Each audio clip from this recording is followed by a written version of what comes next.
안녕하십니까. 아주 재미있고 은혜로웠던 드라마였습니다. 주제 1강 말씀을 제게 맡겨주신 하나님께 감사와 찬송을 드립니다. 요절 말씀 읽고 제가 기도하고 시작하겠습니다. 요절 말씀 읽겠습니다. 32절입니다. 시작. 이 내 동생은 죽었다가 살아났으며 내가 이렇다가 얻기로 우리가 즐거워하고 기뻐하는 것이 마땅하다 하니라. 하나님 감사합니다. 오늘 말씀 누가복음 15장 말씀을 통해서 예수님께서 세리와 제자들과 세리와 죄인들과 함께 영접하시고 식사를 하시면서 이것의 의미를 깨닫지 못한 바리새인과 서기관들을 향해 말씀하신 이 비유 말씀에 예수 그리스도께서 우리에게 주시고자 알려주시고자 하시는 이 말씀의 참 의미를 저희가 깨달아 알기를 원합니다. 감사합니다. 예수 그리스도 이름으로 기도합니다. 오늘 말씀은 누가복음 15장에 나오는 세 가지 말씀 중 세 번째 비유 말씀입니다. 예수님은 이 세 가지 비유를 통해 잃어버린 자를 구원하시고자 끝까지 찾으시는 하나님의 마음과 섭리를 가르쳐 주고자 하십니다. 본문 말씀을 통해 잃어버린 자를 향한 하나님 아버지의 높고도 깊으신 사랑을 깨닫는 시간이 되기를 기도합니다. 또 회개하고 돌아오는 죄인을 영접하고 기뻐하시는 하나님의 기쁨에 참여하는 자녀들이 될 수 있기를 기도합니다. 파트 1입니다. 예수님은 하나님의 말씀 앞에 회개하며 나아오는 많은 죄인들을 영접하시고 음식을 나누셨습니다. 그러나 당시 유대 종교 지도자들인 바리새인과 서기관들은 이런 예수님의 모습을 비판적인 시각으로 보시고 불만스러워하며 수군거렸습니다. 이에 예수님은 그들에게 회개하고 돌아오는 영혼들에 대한 하나님의 마음을 잃은 양의 비유, 잃은 드라크마의 비유, 잃은 아들의 비유를 통해 가르쳐 주고 계십니다. 11, 12절을 보겠습니다. 또 이르시되 어떤 사람에게 두 아들이 있는데 그 둘째가 아버지에게 말하되 아버지여 재산 중에서 내게 돌아올 분깃을 내게 주소서 하는지라. 아버지가 그 살림을 각각 나누어 주었더니 어떤 아버지에게 두 아들이 있었습니다. 첫째는 순종적이고 성실한 아들이었습니다. 그런데 둘째는 자유분방하고 제멋대로인 아들이었습니다. 어느 날 둘째가 아버지에게 나와 당돌하게 유산을 나누어 줄 것을 요구했습니다. 아버지여 재산 중에서 내게 돌아올 분깃을 내게 주소서. 당시 유대 사회에서 재산 상속은 아버지가 돌아가시기 직전에 이루어졌습니다. 설령 이미 이루어진다고 해도 아버지가 돌아가시기 전에는 그 재산에 대한 권리가 아버지께 있었습니다. 그리고 멀쩡히 살아가신 아버지께 아들이 먼저 자신의 분깃을 나눠달라고 하는 경우는 전례가 없는 불효막심한 행위였습니다. 그런데 작은 아들은 어째서 이런 무례한 요구를 하고 있습니까? 13절 상반절에는 그가 유산을 요구한 목적이 그것을 가지고 먼 나라에 가기 위한 것임을 보여주고 있습니다. 아버지 유산으로 내 인생을 내 마음대로 신나게 즐기고 싶다는 것입니다. 이런 자식을 둔 아버지의 심정은 어떠할까요? 한국의 옛날 아버지들 같으면 당장에 몽둥이 찜질을 하였을 것입니다. 그런데 본문의 아버지는 두말 없이 그 살림을 각각 나눠주었습니다. 실제로 유대인들은 자녀들의 경제관념을 바로 세우기 위해 여러 가지 방법으로 경제교육을 하였습니다. 그러나 웬만한 아버지라면 아들이 요구하는 바를 꿰뚫어 보시고 유산으로 물려줄 재산을 미리 내어주지 않았을 겁니다. 하지만 이 아버지는 두말 없이 아들들에게 각각 그 살림을 나누어 주었습니다.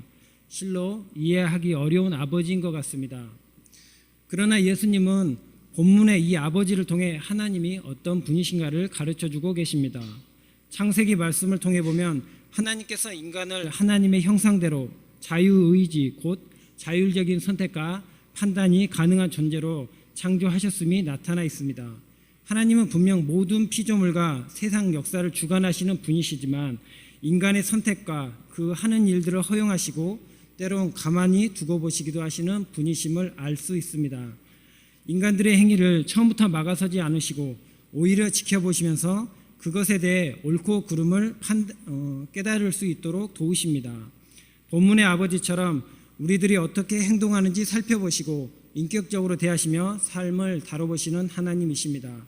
그것이 혹 죄악으로 가는 길이나 스스로 멸망하게 될 길인 것을 아시면서도 우리의 선택과 자율적인 판단을 관망하시며 묵묵히 지켜보시기도 하시는 하나님이십니다. 우리가 알 것은 이것이 더 쉽지 않다라는 사실입니다. 물가에 노는 아이들을 지켜보는 부모의 심정같이 하나님은 이렇게 제멋대로 살아가는 자녀들을 지켜보시며 조마조마하실 때가 수천 수만 번을 더하실 것입니다. 그러나 하나님은 이 모든 것을 지켜보시고 아시고 또 저희에게 자유를 주시되 위기의 때에 건져주시는 하나님이십니다. 그래서 전도자는 전도서의 마지막 부분에서 청년의 때에 인생의 황혼이 이르기 전 소망이 끝나기 전에 너의 창조자를 기억하라고 권면하고 있습니다. 예수님은 본문의 아버지를 통해 하나님께서 우리에게 자유와 재능과 모든 유산을 과감하게 투자하시고 우리의 선택을 존중해 주시는 하나님이심을 증거하고 계십니다. 이런 아버지의 배려와 과감한 투자에 둘째 아들은 어떤 선택을 하였습니까? 13절 하반절과 14절 말씀을 함께 읽겠습니다. 시작. 거기서 허랑방탕하여 그 재산을 낭비하더니 다 없앤 후 그 나라에 크게 흉년이 들어 그가 비로소 궁핍한지라. 아버지가 평생을 피땀 흘려 일군 유산을 미리 나누어 줄 때는 그래도 한 가닥 소망을 가졌을 겁니다. 못나고 어설픈 자식이라도 무언가 스스로 노력해서 세상에서 승리하고 나름 보람과 성취감을 얻기를 기대했을 것입니다. 그러나 아버지의 기대에 못 미치게도 둘째는 허랑방탕함으로 그 재산을 낭비하는 삶을 살았습니다. 이것은 우리 인간의 죄악된 실존을 드러내주고 있습니다. 하나님을 떠나 살아가려는 생각은 그 자체로 우리를 방종에 이르게 합니다. 하나님이 주신 모든 것을 단지 내 것이라고 생각할 때 우리는 그것을 내 뜻대로 사용하고 잘 관리하지 못하는 불성실함에 이르게 됩니다. 이런 둘째 아들과 같은 자가 바로 예수님께서 영접해 주시던 세리들과 죄인들이었습니다. 하나님의 사랑을 알지 못하고 인생을 자기 마음대로 살다가 범죄하고 타락한 자녀들이었습니다. 14에서 16절입니다. 결국 둘째 아들은 재산을 다 탕진하기에 이르렀습니다. 그런데 엎친 데 덮친 격으로 때마침 그 나라에 크게 흉년이 들었습니다. 아버지 재산으로 호의호식하던 둘째는 비로소 궁핍해졌습니다. 그는 결국 그 나라 백성 중 한 사람에게 더부살이를 해야 했습니다. 그리고 유대인들이 가증히 여기는 돼지를 치는 신세가 되었습니다. 너무 배가 고파 돼지 먹는 쥐염 열매라도 열매로 배를 채우고자 하였지만 그마저도 주는 사람이 없었습니다. 17절을 함께 읽겠습니다. 시작. 이에 돌이켜 이르되 아버지에게는 양식이 풍족한 품꾼이 얼마나 많은가. 나는 여기서 줄여 죽는구나. 둘째 아들은 비로소 자신의 처지가 심각함을 깨닫게 되었습니다. 인생의 한계에 다다랐습니다. 삶과 죽음의 갈림길로 내몰렸습니다. 그러나 그는 아버지의 집을 기억했습니다. 아버지 집의 풍족함을 기억했습니다. 그곳은 자식이 아니라 품꾼들도 풍족하게 먹을 수 있는 곳이었습니다. 종종 사람이 심각한 위기에 다다를 때 진정한 행복과 인생의 가치를 깨닫게 됩니다. 둘째는 이제야 나의 아버지가 어떤 분이시며 나의 아버지 집이 얼마나 좋은 곳인지 생각하게 되었습니다. 18, 19절은 자신의 비참한 현실을 깨달은 둘째 아들의 결단이 나와 있습니다. 함께 읽겠습니다. 시작. 내가 일어나 아버지께 가서 이르기를 아버지 내가 하늘과 아버지께 죄를 지었사오니 지금부터는 아버지의 아들이라 일컬음을 감당하지 못하겠나이다. 나를 품꾼의 하나로 보소서 하리라 하고 내가 아버지께 일어나 가서 이 말은 둘째 아들의 마음에 이미 결단이 선 것을 보여줍니다. 그는 아버지를 떠나고자 하였고 실제로 떠났습니다. 아버지의 품 안에 있는 것이 구속받는 것이라 생각되어 자유를 찾아 떠났습니다. 또 아버지의 재산을 다 모아서 먼 나라에 가 그것으로 자신의 기쁨과 만족을 위해 다 허비했습니다.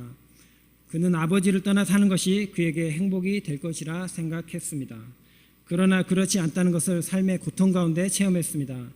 그리고 이제 아버지의 품이 그리웠습니다. 아버지만큼 자신을 이해해주고 감당해주는 분이 세상에 없다는 사실을 깨달았습니다. 그는 용기를 내고 실패한 자리에서 일어났습니다. 절망의 자리를 털고 일어나기를 소망했습니다. 그의 자존심과 교만을 내려놓고 일어났습니다. 그리고 아버지께 가서 자신의 죄를 회개하고 새 삶을 살기를 결단했습니다. 사람들은 나의 창조주와 주권자 되신 하나님을 떠나 사는 삶을 자유라고 이야기합니다. 그러나 성경에서는 이를 방탕이라고 말하고 있습니다. 요한 서신에서는 이를 좀 더 영적으로 표현하여 세상 정욕이라고 부릅니다. 세상을 사랑하는 마음, 이것은 이 세상에 사는 사람이라면 모두가 가지고 있습니다. 그러나 우리 안에 거하는 죄와 탐심에서 비롯된 세상 사랑은 결국 우리를 궁핍하고 비참한 처지에 이르게 합니다. 성경은 이러한 탐심을 경계하라고 가르치고 있습니다.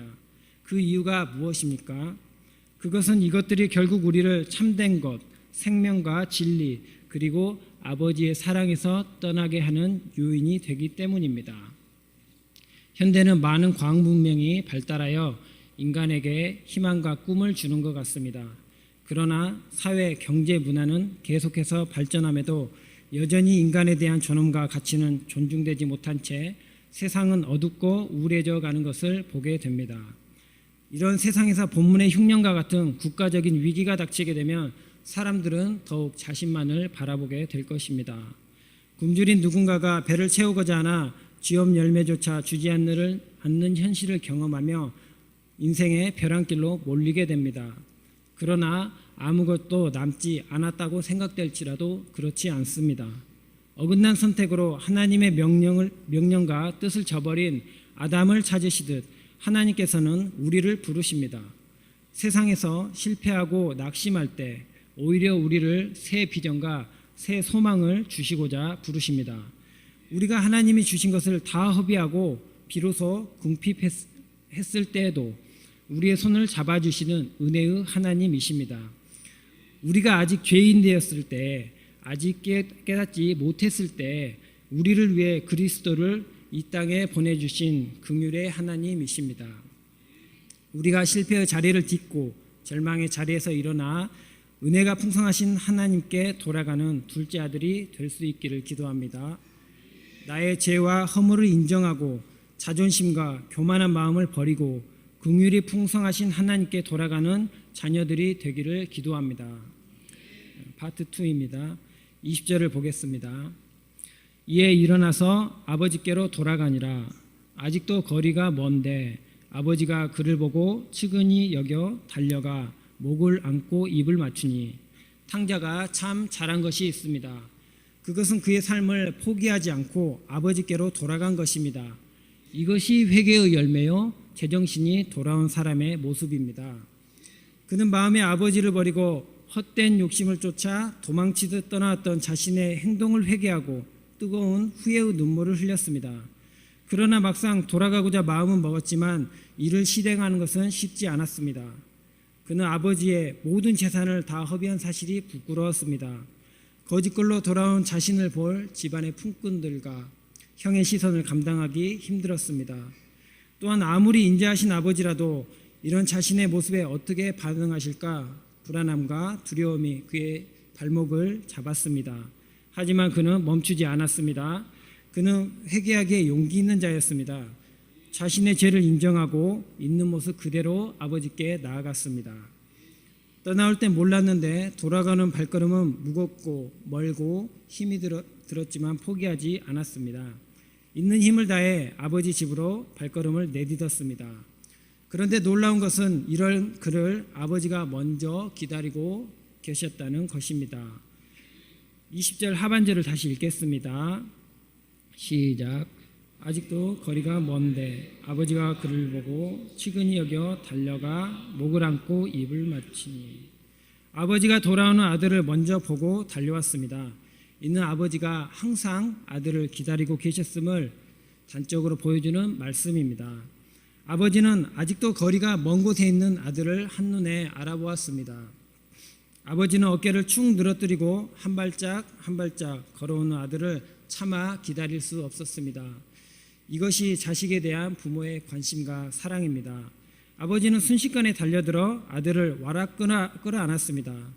아들의 비참한 몰골도 오래 씻지 못해 냄새나는 낡은 의복도 상관없었습니다. 그저 아들이 살아 돌아온 것으로 충분했습니다. 둘째 아들은 예상하지 못한 아버지의 크신 사랑에 한없이 눈물을 흘렸습니다. 한참을 아버지 품에서 울던 아들은 정신을 차리고 회개와 결단을 하였습니다. 21절입니다. 아버지, 내가 하늘과 아버지께 죄를 지었사오니 지금부터는 아버지의 아들이라 일컬음을 감당하지 못하겠나이다. 이런 아들의 고백 앞에 아버지는 무엇이라고 말씀하십니까? 22에서 24절입니다. 다 함께 읽겠습니다. 시작. 아버지는 종들에게 이르되 제일 좋은 옷을 내어다가 입히고 손에 가락지를 끼우고 발에 신을 신기라. 그리고 살진 송아지를 끌어다가 잡으라. 우리가 먹고 즐기자. 이 내 아들은 죽었다가 다시 살아났으며 내가 잃었다가 다시 얻었노라 하니 그들이 즐거워하더라.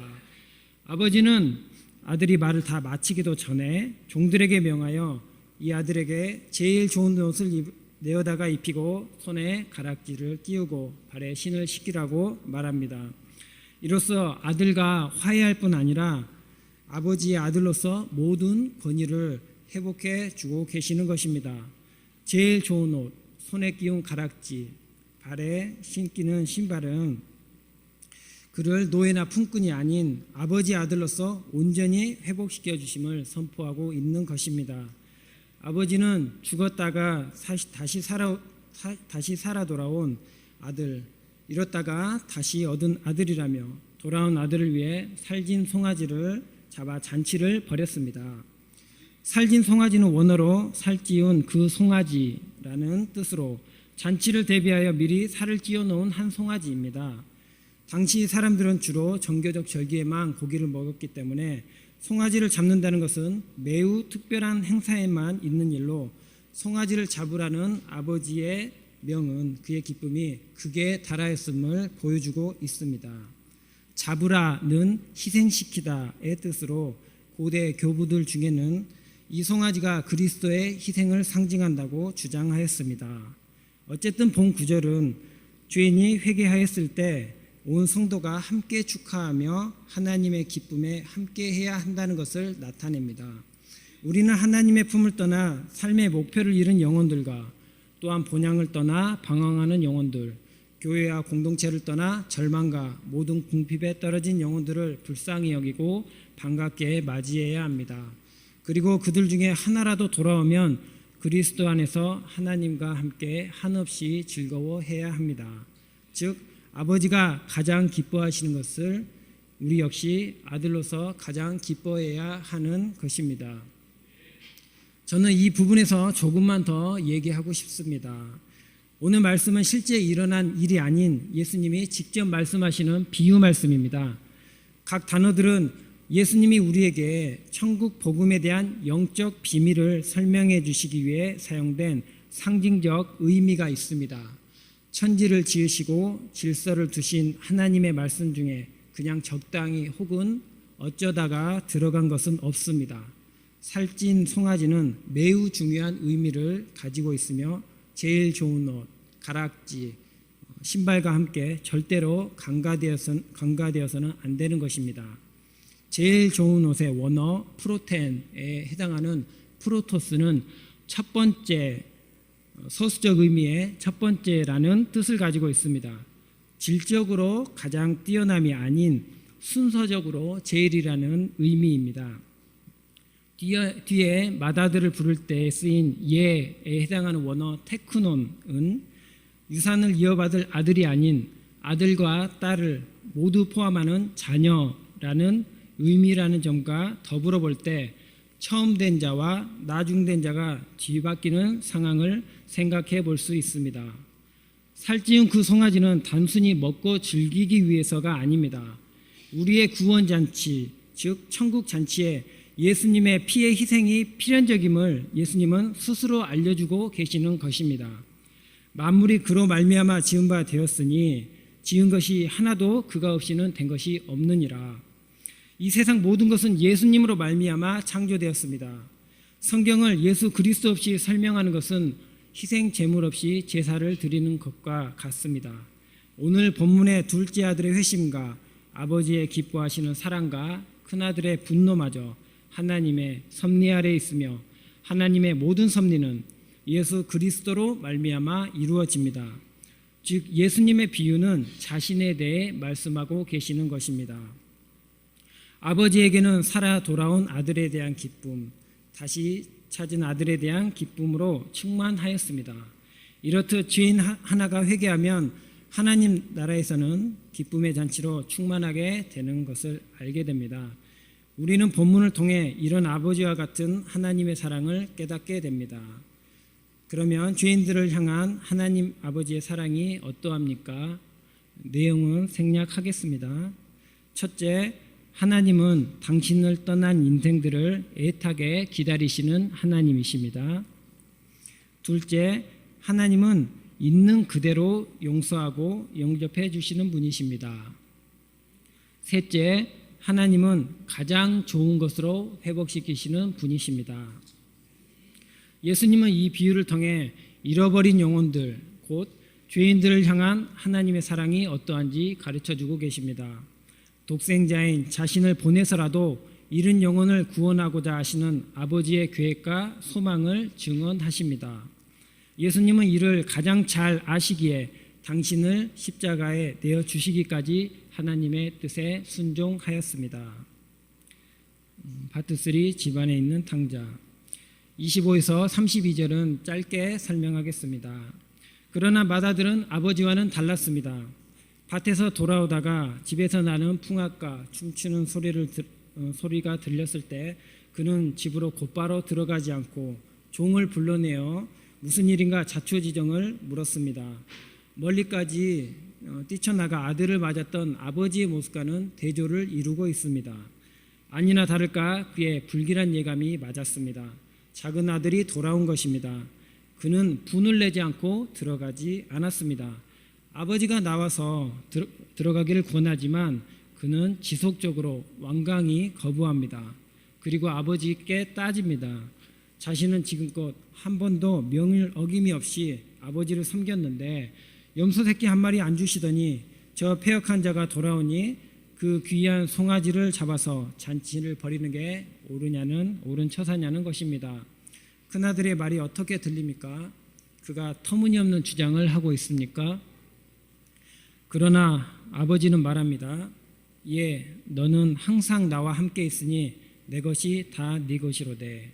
맏아들은 장자로서 아버지의 분신 같은 존재입니다. 그는 집안에서 아버지를 대신하는 존재이고 아버지의 모든 권리를 누리며 사는 존재였습니다. 그런 그는 왜 동생을 정죄하며 분을 내고 있습니까?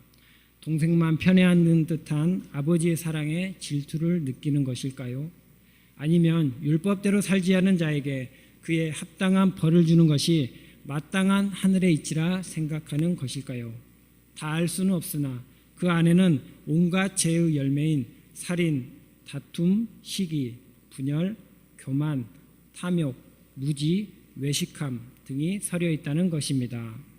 무엇보다 그의 관심은 동생과 마찬가지로 아버지의 분깃에 있었습니다. 그에게 기쁨은 자신의 수고와 섬김이 널리 인정받고 그에 따른 기쁨을 가져다줄 물질적, 정신적 대가를 받아야 하는 것이었습니다. 그 결과 그는 아버지의 잔치에 참여하지 않고 누구보다 기뻐하지 않는 사람이 되어버렸습니다. 하나님은 우리에게 분깃을 주십니다. 우리가 보고 듣고 말하는 모든 것, 호흡 하나까지도 하나님이 공급하시기에 가능한 것입니다. 가장 귀한 보배인 하나님의 독생자까지 아직 죄인된 우리를 위해 아낌없이 희생시키신 분이 무엇을 아끼시겠습니까? 어찌 이런 하나님의 마음에는 동참하지 못하고 의심하고 비방하며 살 수 있겠습니까? 오늘 말씀은 죄인들과 함께 하시는 예수 그리스도를 향해 수군거리는 종교 지도자들을 보시고 그들이 깨닫지 못하고 있는 진리를 알려주고 계시는 예수님의 비유 말씀입니다. 그 핵심과 결론은 32절에 있습니다. 제가 읽겠습니다. 이 내 동생은 죽었다가 살아났으며 내가 잃었다가 얻었기로 우리가 즐거워하고 기뻐하는 것이 마땅하다 하니라. 예수님은 잃은 양을 찾기 위해 이 땅에 오셨고 그 잃어버린 것을 반드시 찾아내시며 가장 크게 기뻐하시는 분이십니다.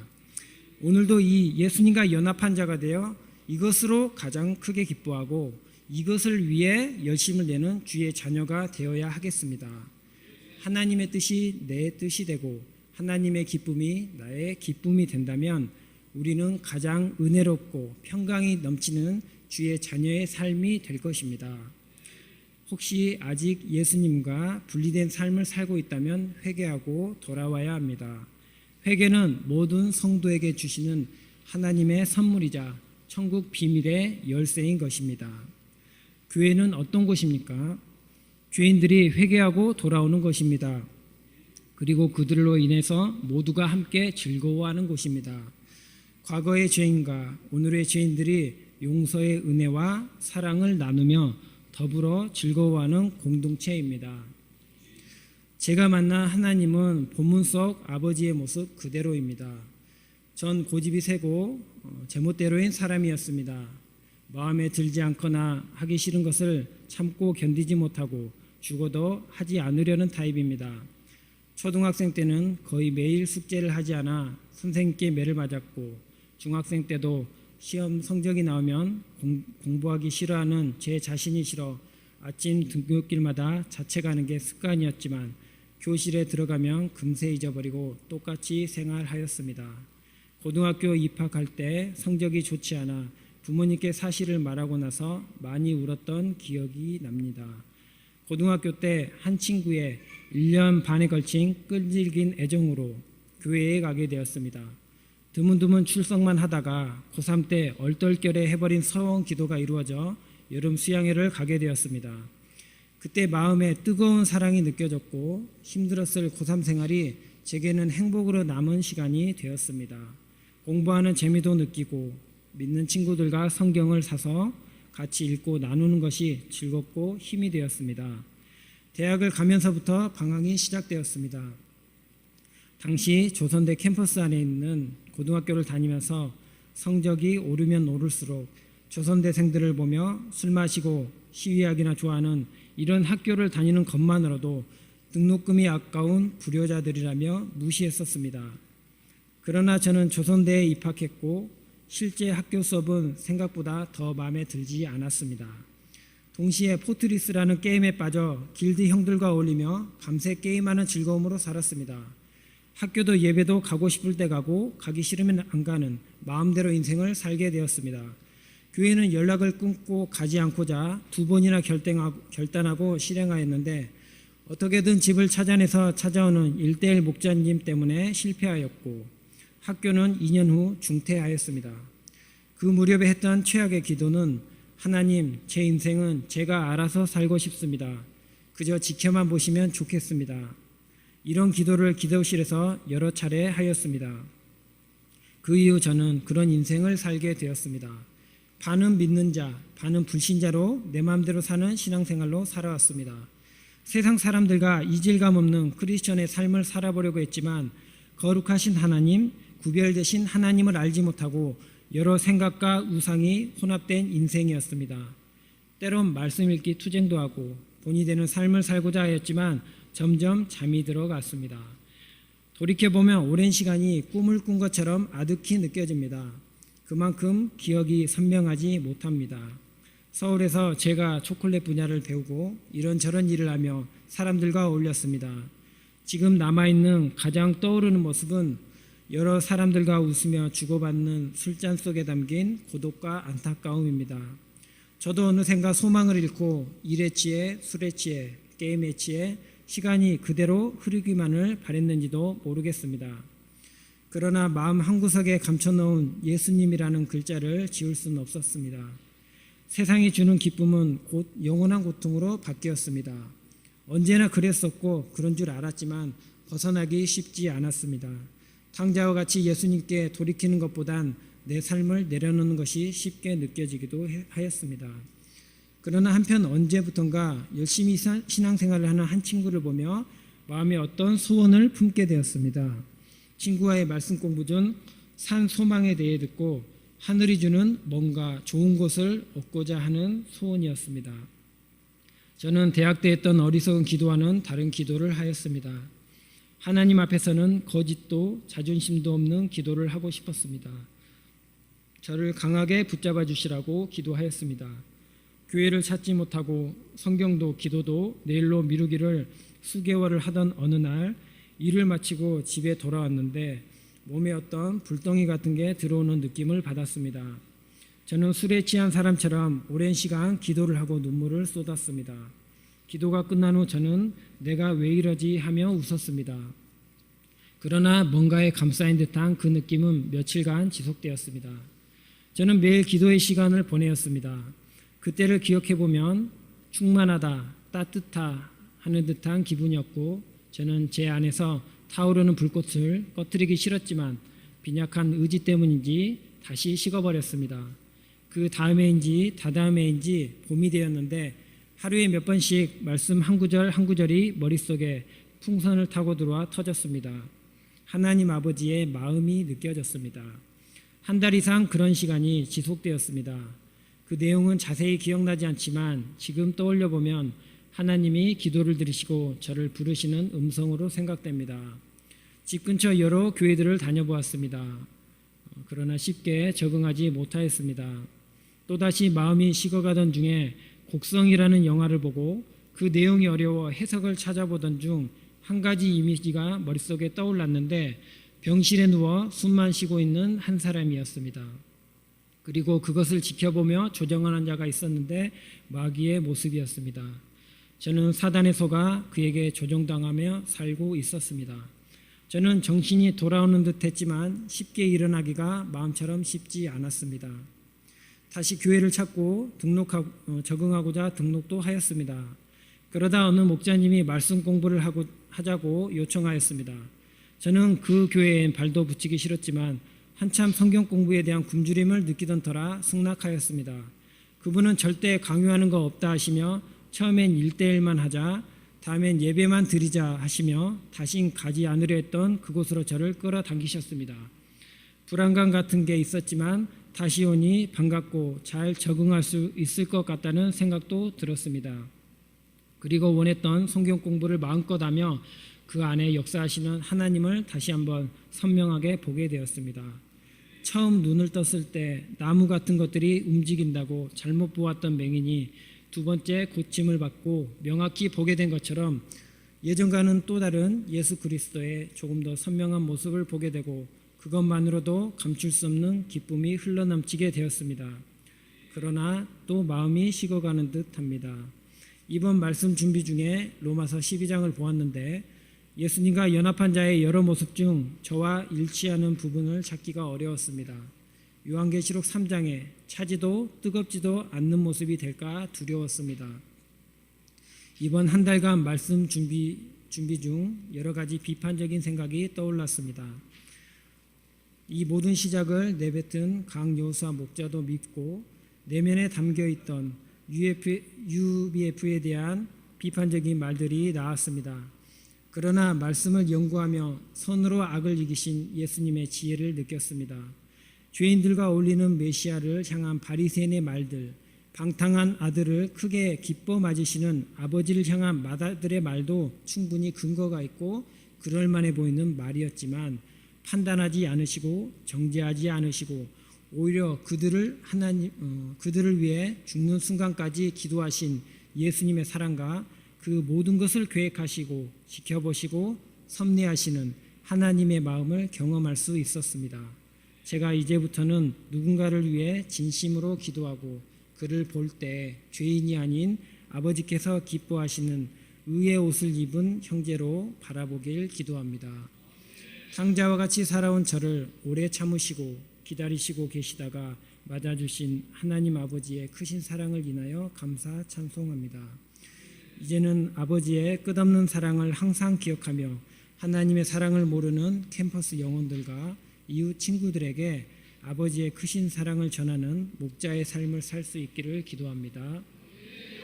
결론적으로 하나님은 우리의 사랑하는 아버지가 되십니다. 하나님은 지금도 탕자가 회개하고 돌아오기를 애타게 기다리고 계십니다. 그리고 돌아오기만 하면 언제든지 뜨겁게 영접해 주십니다. 우리가 자신의 죄를 깊이 깨닫고 있는 모습 그대로 나아가면 주님께서는 크신 사랑으로 있는 모습 그대로 영접해 주십니다.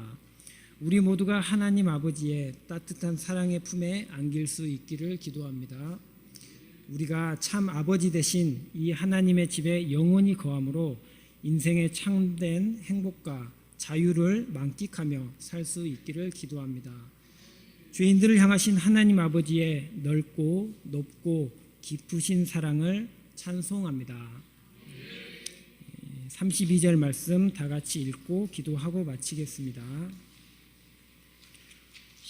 시작.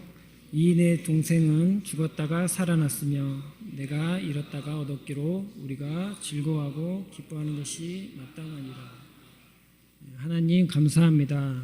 우리는 모두 다 하나님을 알지 못하고 제 마음대로 사는 탕자 같은 인생을 살았습니다.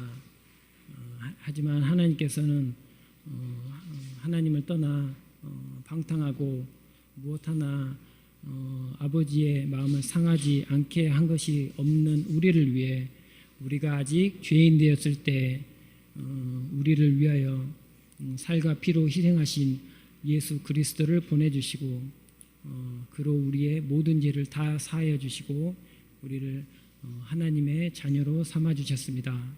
하나님, 우리가 이런 십자가 하나님의 은혜를 모두 입은 자입니다.